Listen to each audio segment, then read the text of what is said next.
Ketemu lagi nih dengan Lian Jaya Sakti Lubis. Saya sekarang berada di kota Sukabumi. Saya menemui salah seorang sahabat saya.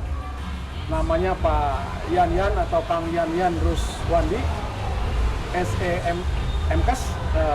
Beliau ini Direktur Umum dan Keuangan Rumah Sakit Samsudin. Juga dia itu Ketua Bidang BLUD Asosiasi Rumah Sakit Daerah Jawa Barat. Nah, beliau ini lulusan FKM UI. UI itu kalau nggak salah Universitas ITB ya? bukan Universitas ITB, Universitas Indonesia ya. Lulus tahun 2024. Nah, 2004. 2004. Sudah berada di RS Samsudin selama Sejak tahun 1994. Nah. Saya mulai kerja 94. Sejak tahun 94 sudah berada di Rumah Sakit Samsudin. Samsudin. Waktu itu BLUD Samsudin belum ya? Belum. Belum jadi BLUD, masih rumah sakit.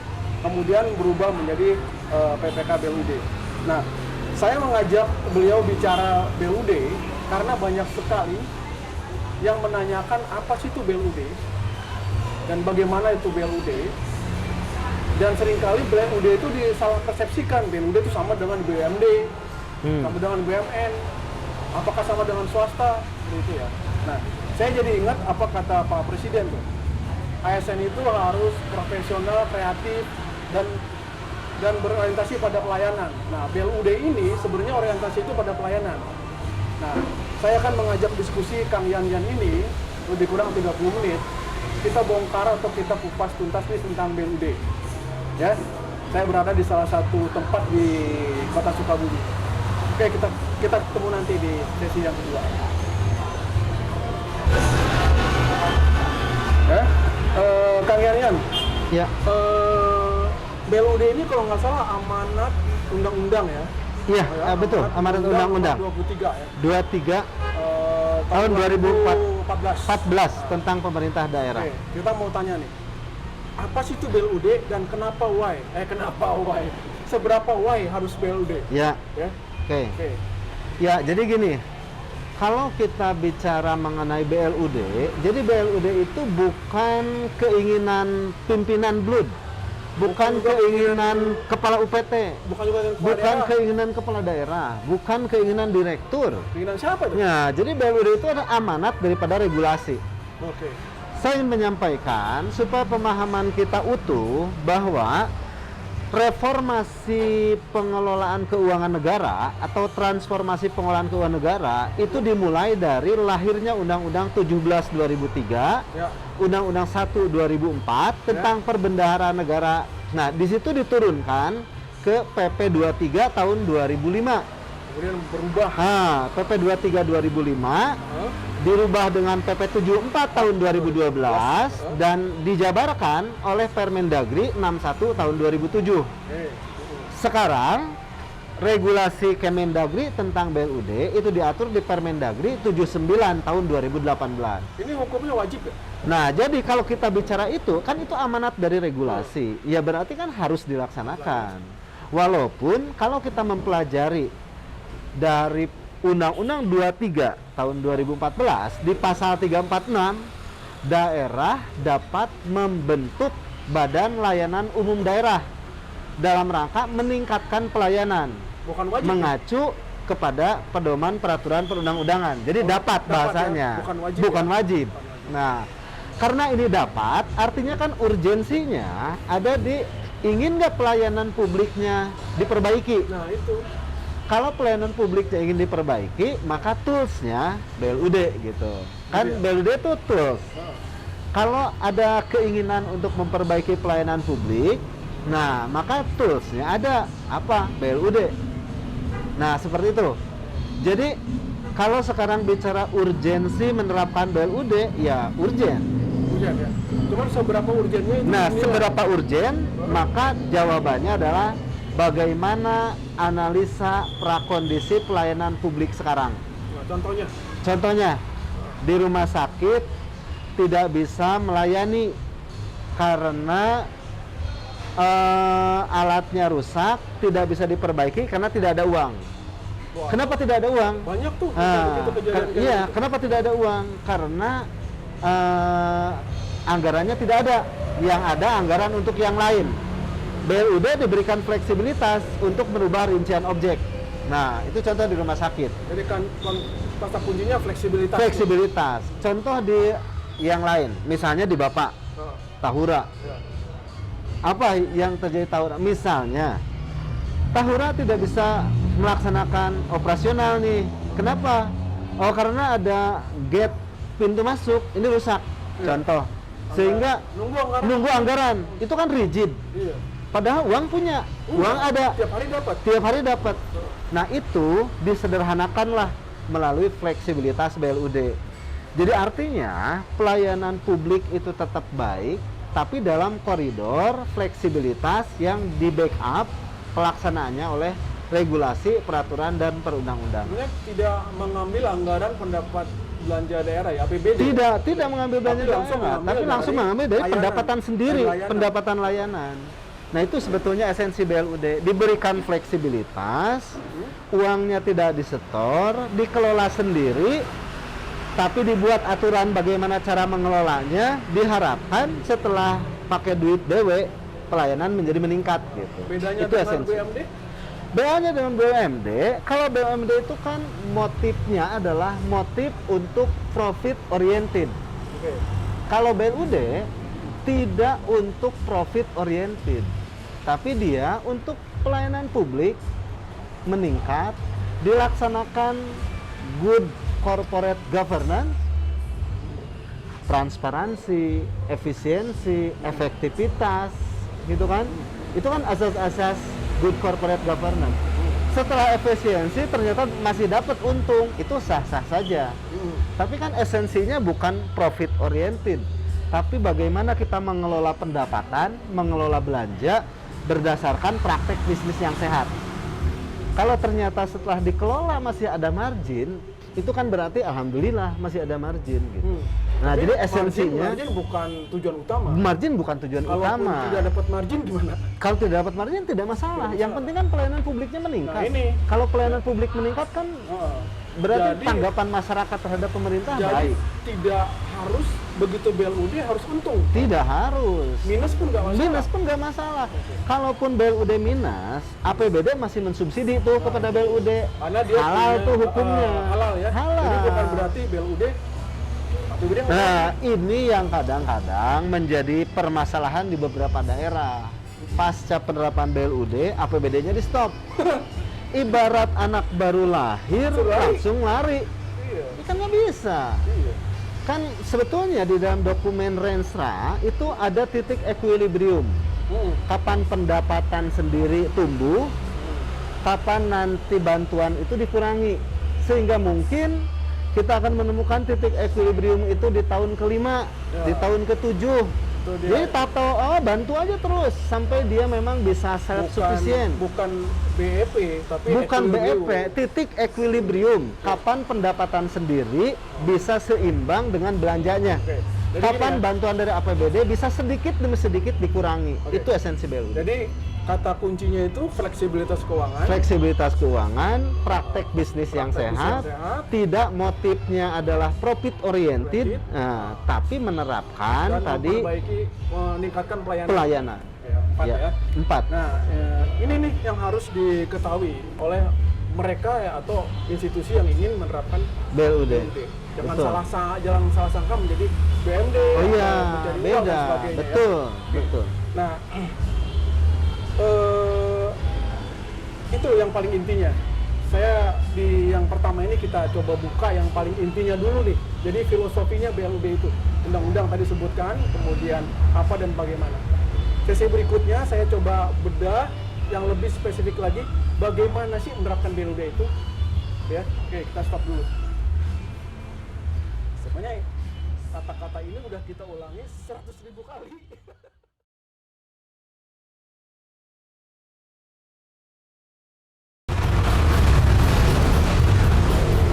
Ya, nih yang kedua, sesi yang kedua kita bongkar lagi nih bagaimana menerapkan BLUD itu.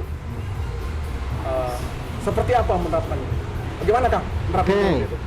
Ya, Langkah-langkahnya. langkah-langkahnya. Jadi gini lah, kan kita Kamus Besar BLUD itu kan sesungguhnya Permendagri 79 tahun 2018. Itu kan Kamus Besar Blood. Nah, maka kita buka saja itu. Ada 3 persyaratan untuk menerapkan BLUD. Yaitu persyaratan teknis, persyaratan substantif, dan persyaratan administratif. 3 itu ya? 3. Nah, oke lah yang teknis, yang substantif kita tidak usah bahas di sini. Tinggal lihat saja di Permendagrinya. Kita bahas, sudah ada template-nya. Kita lihat yang persyaratan administratif. Karena persyaratan administratif ini ya yang kadang-kadang orang jadi bingung apa yang harus dibuat gitu. Persyaratan administratif itu ada 6 berkas yang harus disiapkan. Yang pertama, surat kesanggupan untuk meningkatkan kinerja. Itu komitmen awal. Komitmen awal. Yang ditanya saja pertama, sanggup nggak meningkatkan kinerja gitu. Bukan sanggup nggak memberikan keuntungan, bukan. Kinerja. Meningkatkan kinerja, bermaterai. Gitu kan, diketahui oleh Pasekda misalnya, ketahui oleh SKPD. Itu yang pertama. Yang kedua adalah dokumen pola tata kelola. Nah, untuk meningkatkan kinerja itu kan harus dibuat rule. Nah, rule-nya di pola tata kelola gitu. Yang ketiga adalah dokumen Renstra. Nah, Renstra ini kan menggambarkan tadi titik equilibrium yang di sesi awal. Kapan tumbuhnya pendapatan, pelayanan apa yang akan dikembangkan. Itu mutlak tuh. Mutlak, perlu uang berapa untuk mengembangkan pelayanan. Bantuan dari APBD dipetakan. Kalau perlu uang berapa itu kayak modal. Betul, modal. Itu adanya di APBD. Di APBD. Di APBD ditambah yang dari pendapatan sendiri. Nah, itu pengembangan pelayanan itulah yang harus dibuat. Nah, setelah itu kapan APBD di stop atau dikurangi? Harusnya terlihat di dalam dokumen Renstra. Ada grafiknya tuh. Ada grafiknya, kapan pendapatan sendiri tumbuh, kapan APBD-nya dikurangi. Sehingga titik equilibrium lah itu yang akan ketemu. Oh, pada tahun ke-7 nih APBD sudah bisa di stop.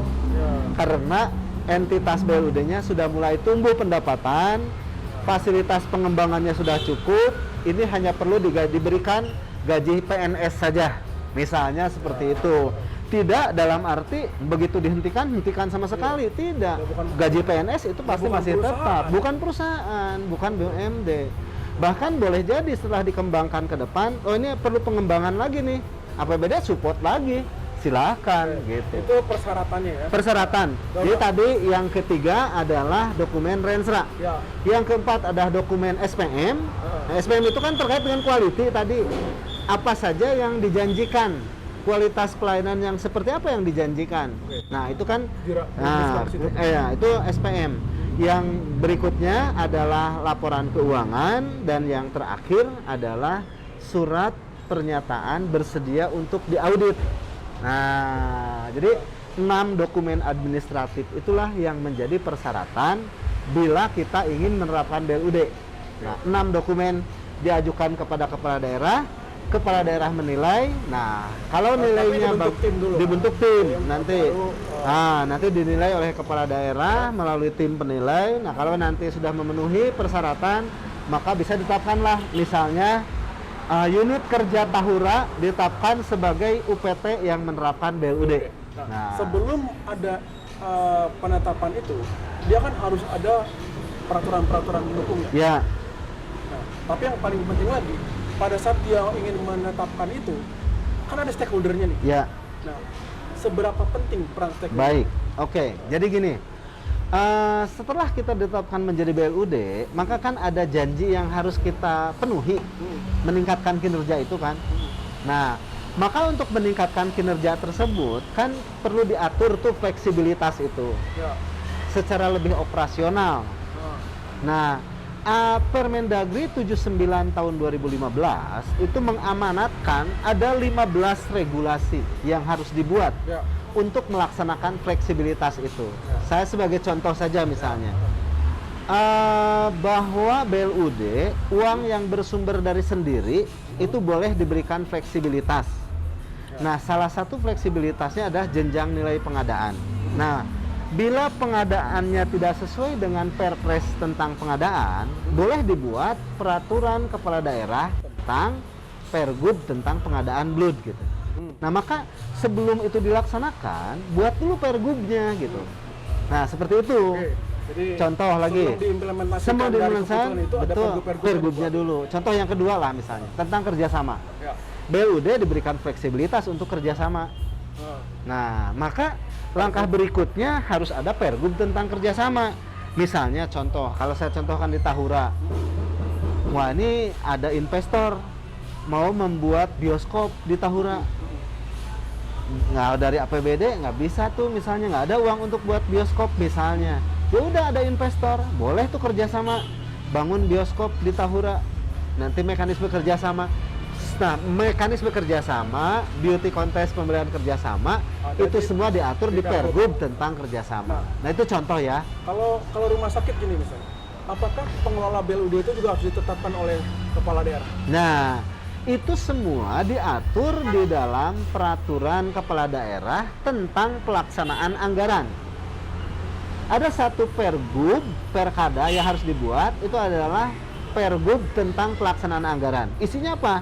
Isinya dari mulai ada DPA, siapa aktor kegiatannya, bagaimana cara membelanjakannya, bagaimana cara menata usahakannya, bagaimana cara pelaporannya, sampai itu menjadi laporan, itu dibuat di dalam pergub tentang pelaksanaan anggaran. Nah, jadi tadi siapa yang mengangkat bendahara, siapa yang mengangkat KPA, siapa yang mengangkat PPK, siapa yang mengangkat PPTK. Mari kita buat rule-nya di dalam pergub tentang pelaksanaan anggaran. Nah, seperti itu. Nah, kadang-kadang di kita laksanakan aja dulu, tidak ada regulasinya. Nah, itu menjadi BLUD-nya salah kaprah lah gitu, karena tidak didukung dengan satu regulasi yang tepat. Nah, kalau ininya kan misalnya gitu, rumah sakit atau lembaga konservasi seperti Taman Hutan Raya, itu ada stakeholder ya. Dia pada saat ingin menerapkan sebagai BUD, itu kan berdiskusi nih dengan stakeholder. Ya. Nah, pengalamannya itu kan biasanya pemahamannya nggak sama. Oke. Nah, jadi gini, kembali lagi. Kita masuk di salah satu pasal Permendagri nomor 79 tahun 2018 tentang pembinaan dan pengawasan. Siapa pembina BLUD? Ada pembina teknis, ada pembina keuangan. Siapa pembina teknis? Pembina teknis itu adalah kepala SKPD. Ya. Nah, berarti kan yang terkait kalau yang di BLUDK-nya SKPD, kalau yang di BLUDK-nya SKPD, Sekda. Iya berarti kan Sekda. Tapi kan kalau yang BLUD-nya nggak mungkin kalau SKPD-nya jadi BLUD, pasti kan UPTD-nya atau unit pelayanannya. Maka kepala SKPD lah yang menjadi pembina teknis. Maka tanggung jawab secara teknis, SPM-nya, bagaimana pengelolaan Tahura, sudah bagus atau benar, SPM, terus lagi ini perlu diginikan, ini perlu diginikan, bagaimana mengatur proses bisnis, itu semua tanggung jawab pembinaannya di pembina teknis, kepala SKPD. Nah, berikutnya pembina keuangan. Siapa pembina keuangan? Pembina keuangannya bukan kepala SKPD, tapi PPKD. PPKD. Nah, jadi pejabat pengelola keuangan daerah. Nah, pejabat pengelola keuangan daerah, PPKD, hadir di dalam memberikan pembinaan bagaimana mengelola keuangan BLUD itu. Nah, di situ. Ya, berarti pejabat-pejabat ini harus concern. Harus one step above than other. Harus satu tingkat lebih tinggi pemahamannya daripada yang dibina. Kalau dia diganti. Nah, ini kadang-kadang yang terjadi adalah pejabat yang sudah belajar, pejabat yang sudah memahami, dimutasikan. Jadi yang baru harus belajar lagi gitu. Nah, ini juga kadang-kadang menjadi permasalahan. Kenapa sih BLUD ini menjadi tidak optimal gitu? Karena pejabat yang sudah ngertinya dipindahkan. Atau pada saat dia menyusun pergub, perda, itu kan banyak stakeholder ya. Betul. Nah, itu tidak ajak tuh. Nah, pemahamannya. Terus kemudian pejabatnya berganti. Iya, berganti. Jadi mentah lagi. Itu salah satu penyebab kenapa BLUD menjadi tidak optimal. Tidak optimal. Ya. Nah, kalau seperti itu, tentu karena tingkat kesulitannya sangat besar, tentu tidak semua orang juga tertarik untuk membeludkan UPTD-nya ya. Ya. UPT-nya ya. Ya. Kecuali barangkali rumah sakit. Ya. Nah, sedangkan di amanah itu wajib walaupun Wajib, ada kata-katanya ya. Dapat. gitu kan ya. Ya. Nah, penekanannya bagaimana tuh supaya Ya. Oke. Kalau saya berpendapat penekanannya pada manfaatkan fleksibilitas untuk meningkatkan pelayanan. Itu penekanannya. Jadi gini lah, kita uang ada tapi harus disetor ke Kasda. Itu kan rigid. iya, Nggak bisa diambil lagi. Diambil lagi kaku nanti mengikuti mekanisme pengelolaan keuangan daerah. Iya. Nah, BLUD itu memperbolehkan uang tidak disetor. BLUD itu memperbolehkan belanjanya fleksibel. Nah, maka itulah yang menjadi concern para stakeholder dan para shareholder untuk segera BLUD kan. Oke. Saya punya kasus gini. 2019 Pak Gubernur Ridwan Kamil datang ke saya. Dia nanya gitu kan. Kebetulan saya mengelola salah satu UPTD konservasi, Tahura Juanda gitu. Dia tanya, "Kang, bagaimana ini supaya lebih baik?" Gitu kan. Sarana prasarannya supaya lebih baik gimana? Gitu kan. Saya bilang BLUD. Gitu kan. Dia buka sedikit informasi segala macam di Google apa itu BLUD segala macam. Setengah jam, 1 jam kami diskusi. Kemudian diputuskan, oke, kita BLUD kan. Ya. Gitu kan ya. Nah, karena kita lihat seluruh tempat wisata di Indonesia yang dikelola oleh pemerintah butut. Ya. Kenapa? Karena anggarannya nunggu Ya. tahun depan. Betul. Sedangkan uang ada. Ya. Jadi nggak bisa langsung dipakai. Ya. Itu saya kasih contoh. Misalnya kalau ada pohon tumbang, kita nggak bisa beresin karena Ya. kita anggarannya 6 pohon. Ya. Yang pohon yang lain 7 pohon atau 8 pohon. ah. Itu Pak masalahnya. Pintu rusak kita nggak bisa beresin tahun depan. WC rusak Keran kita nggak bocor, bisa. keran bocor nggak bisa kosong. dibenerin. Gayung hilang pun nggak bisa dibeli. Padahal uang punya. Uang punya. Jadi itu gitu. Makanya seluruh tempat wisata yang dikelola oleh pemerintah itu kelihatan butut. Saya bilang. Kita harus mengubahnya menjadi BUD. Oke. Nah, apa yang saya diskusikan ini top down atau bottom up? Jadi gini, secara hierarki ini kan ide awalnya bottom up. Ide awalnya bottom up. Ya. Nah, tapi Pak Gubernur selaku stakeholder melihat, mempelajari, menganalisis secara de facto bahwa memang real terjadi itu. Sehingga beliau tersentuh untuk ya udah BLUD kan. Iya. Nah, berarti kan itu semi antara bottom up dan top down. Iya. Ya, yang pada akhirnya gubernur top down sok BLUD kan. Penuhi Ya, regulasinya. akhirnya memang diambil alih kan? Ya. Oke, langsung kumpulkan semua orang, kita BLUD kan Tahura, gitu kan? Ya. Nah, tentu tidak semua seperti itu, bergantung kepala daerah dan sebagainya. Sekali lagi kalau rumah sakit beda, Ya. gitu kan ya? Ya.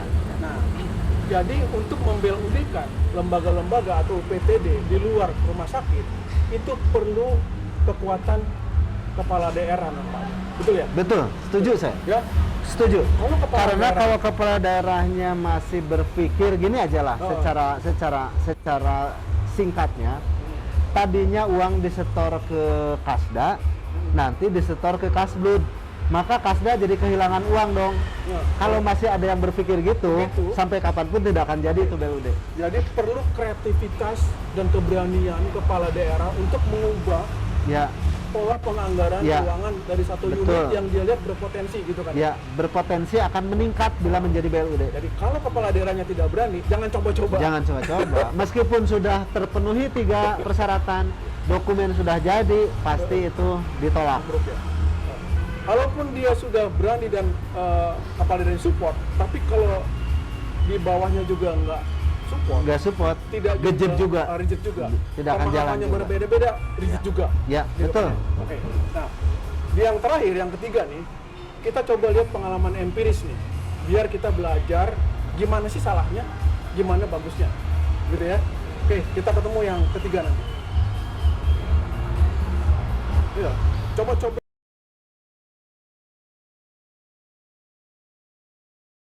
Ya, Ya. kita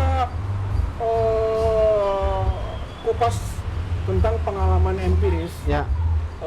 baik dan merananya suatu unit Oh ya, dalam yang berapa? melaksanakan BUD.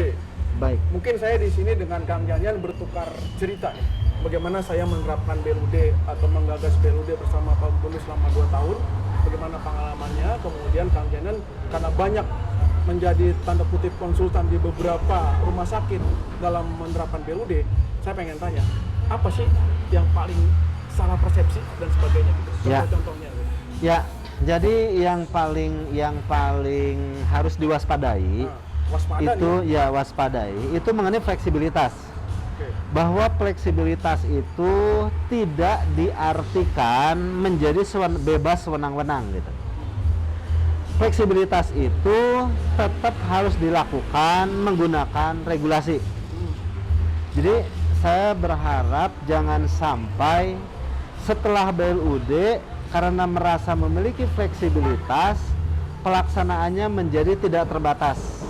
Padahal tidak ada regulasi yang mengatur tentang fleksibilitas itu. Itu yang pertama. Jadi harus dilindungi dengan regulasi. Dilindungi fleksibilitas itu lindungi dengan regulasinya, Tidak sehingga boleh keluar dari regulasi. tidak boleh keluar dari rule regulasi. Itu yang harus diwaspadai. Yang kedua, yang harus diwaspadai bila regulasinya ada dan itu sudah diatur secara tegas, secara jelas, jangan ragu-ragu untuk dilaksanakan. Contoh, Betul. kita misalnya sudah punya peraturan kepala daerah tentang jenjang nilai pengadaan yang menyebutkan bahwa pengadaan langsung itu setinggi-tingginya 500 miliar. 500 juta 5 juta. misalnya. Itu Regulasi misalnya. Nah, kita tiba-tiba ada kebutuhan nih. Kalau di rumah sakit itu misalnya harus membeli ventilator. Uangnya ada. Nah, ini mau beli langsung tapi ragu-ragu. Boleh apa enggak? Boleh apa enggak? Padahal regulasinya sudah ada. Iya. Nah, itu berarti kalau sudah ada regulasi silakan dilaksanakan, pakai. Jangan ragu-ragu lagi, jangan takut lagi. Jangan lelang-lelang lagi. Jangan lelang-lelang lagi gitu. Oke, gitu ya. Karena kan kita supaya pelayanannya tidak terhambat. Itu yang kedua. Yang ketiga yang harus diwaspadai di masalah fleksibilitas BLUD itu adalah walaupun kita tidak profit oriented, nah tapi kaidah praktek bisnis yang sehat itu tetap harus dilaksanakan. Sebagai contoh, Karena ini bisnis. bisnis. Jadi bagaimana frame of thinking di dalam kepala kita bahwa BLUD itu menerapkan praktek bisnis yang sehat. Pendapatannya harus meningkat supaya pegawainya sejahtera. Ya. Karena ada remunerasi yang Ada remunerasi. Nah, bagaimana untuk meningkatkan pendapatan? Ayo pikirkan bersama. Pelayanan apa yang harus dikembangkan Jadi, PNS agar atau omsetnya ASN meningkat? yang ada di BLUD nggak bisa hela-hela. Nggak bisa. Leha-leha gitu Nggak kan. bisa. Nggak bisa, Nunggu tukin aja, nunggu TPP saja nggak bisa bisa. dia. Nah. Tetap harus berpikir Harus kreatif. how to create new revenue center. Oke. Nah, itu. Harusnya kayak gitu sebenarnya Harusnya ya? kayak gitu. Oke, terus yang lain? Nah, itulah yang menjadi esensi tadi. Jadi yang perlu diwaspadai itu yang pertama adalah tadi fleksibilitas harus didukung regulasi, bukan semenang-menang, bukan bebas. Yang kedua, bila sudah ada regulasi dapat dilaksanakan, percaya diri dilaksanakan. Pengalaman Yang ketiga Ya. yaitu bahwa menerapkan praktek bisnis yang sehat. 3 poin. Pengalaman Kang Yanyan nih, selama mengaping atau menjaga atau membimbing satu unit untuk BLUD, Ya. apa yang paling sulit bagi mereka tuh untuk bergerak Oke. menjadi BLUD? Nah, saya yang paling sulit yang saya temui adalah di merubah mindset, mental model. Jadi dikiranya pasca BLUD itu ada fleksibilitas, uangnya tidak perlu nyari gitu. Maksudnya? Nah, jadi dikiranya setelah BLUD uang itu pada datang sendiri, padahal enggak. Setelah BLUD itu uangnya harus nyari, gitu kan? Jadi pola praktek bisnisnya tetap yang seperti Itu yang yang awal gitu. iya, jadi Nunggu. nunggu, jangan, harus aktif untuk meningkatkan pendapatan. Oke. Contoh misalnya Tahura mengembangkan layanan ini, mengembangkan wisata ini, mengembangkan wisata ini, mengembangkan wisata ini. Terus semua kembangkan, ada wisata edukasi, ditambah wisata sistemnya ini. Nah, ini kan bagaimana membuat kreativitas untuk meningkatkan revenue. Karena kalau revenue-nya Udah meningkat, nggak boleh kayak ASN yang lama tuh. ya udah nggak boleh. Gitu, harus sensitif, harus peka, harus tadi misalnya sense of belonging-nya jalan. Tapi praktek-praktek yang lain harus jaga. Ya, harus Konservasi dan ya sebagainya harus jaga. betul. Nah, yang agak rumit itu merubah mental model. Mental Itu. model ya. Terus Yang lain? Yang lain kalau kayak menyusun laporan keuangan, menyusun RBA, yang gitu itu ada toolsnya, semua bisa dipelajari. Kalau mau belajar. Mau belajar. Tapi yang paling lama itu adalah merubah mental model. Jadi kalau saya sebutnya setelah BLUD itu harus memiliki jiwa entrepreneurship. Iya. Nah, jiwa entrepreneurship ini mesti diketuk tularkan kepada seluruh pegawai. Nah, supaya apa? Efisiensi, efektivitas itu menjadi rule semua. Semua pegawai bagaimana berpikir ini efektif nggak, ini efisien nggak, ini menghasilkan uang nggak. Nah itu semua menjadi pemikiran-pemikiran, menjadi nilai-nilai yang dianut. Tapi Gitu. ada nggak UPTD atau unit yang setelah BLUD dia lagi jadi lebih overaktif gitu? Jadi tidak berleha dia, tapi semua dia kerja. Ya, gitu. ada. Ya memang contohnya itu di rumah sakit lah. Kalau rumah sakit itu banyak sekali yang setelah BLUD kemajuannya sangat luar biasa. Pendapatannya tumbuh gitu. Karena dia mengembangkan layanan ini. Dia tidak punya CT scan, KSO CT scan, nggak usah nunggu APBD. Oke. Dia tidak punya MRI, tapi dia membaca ada market MRI. Dia kerjasama MRI. Nah, ada marketnya, dia layani. Gitu. Itu pertumbuhan pendapatannya tinggi. Sangat terlihat peningkatan kualitas pelayanan itu terutama di rumah sakit. Ya. Bukan di tempat lain, tidak ada. Dan yang paling menarik dari BLUD ini boleh merekrut tenaga profesional. Boleh merekrut, tapi harus ada perkada tentang pengangkatan pegawai non ASN. Termasuk kepala UPLUD. Termasuk kepala BLUD-nya. Diperbolehkan dari non ASN. Ya. Nah, pengalaman sukses selain Rumah Sakit Samsudin yang di mana? Oh ya, banyak sekali kalau rumah sakit ya. Contoh kalau di rumah sakit provinsi itu ada Rumah Sakit Al Ihsan. Nah, bagaimana Rumah Sakit Al Ihsan melakukan transformasi? Sekarang kan sudah terlihat itu pendapatannya tumbuh, silpanya tumbuh, pegawainya etos kerjanya berubah gitu. Karena itu kan sesuatu hal-hal positif gitu kan pasca penerapan BLUD. Pengalaman Kang Yayan nih, dari rumah sakit yang belum BLUD Samsudin sampai dia menjadi BLUD, sekarang udah mandiri bro? Udah mandiri. Udah mandiri. Kami hanya tinggal gaji PNS saja. Titik equilibriumnya Ya, tahun berapa? jadi kami implementasi tahun 2009 pertama kali. Oke. 2009 itu di tahun kelima kami sudah tidak mendapatkan lagi belanja operasional. Tapi sebelum itu belanja operasional masih Non-ASN dibantu, masih masih di cover. ya. Semua masih di cover ya. Ya, Semua nah tuh. betul. Yang tidak di cover di tahun pertama apa? Yang tidak di cover di tahun pertama masih di cover Semua semua. di-cover semua, Ya, kan? masih di cover semua. Oke. Jadi masih di cover semua. Hanya memang sudah dibiasakan untuk operasional maintenance itu Mulai dari rumah dilepas tahun sakit. berapa? Sedikit Dilepas tahun kelima. Tahun kelima baru Tahun lepas. kelima Jadi baru dilepas. selama 5 tahun belum ada. Iya, masih ada bantuan-bantuan. Ya, maksudnya non ASN masih dibayar. Iya. Terus pembelian ATK juga masih masuk.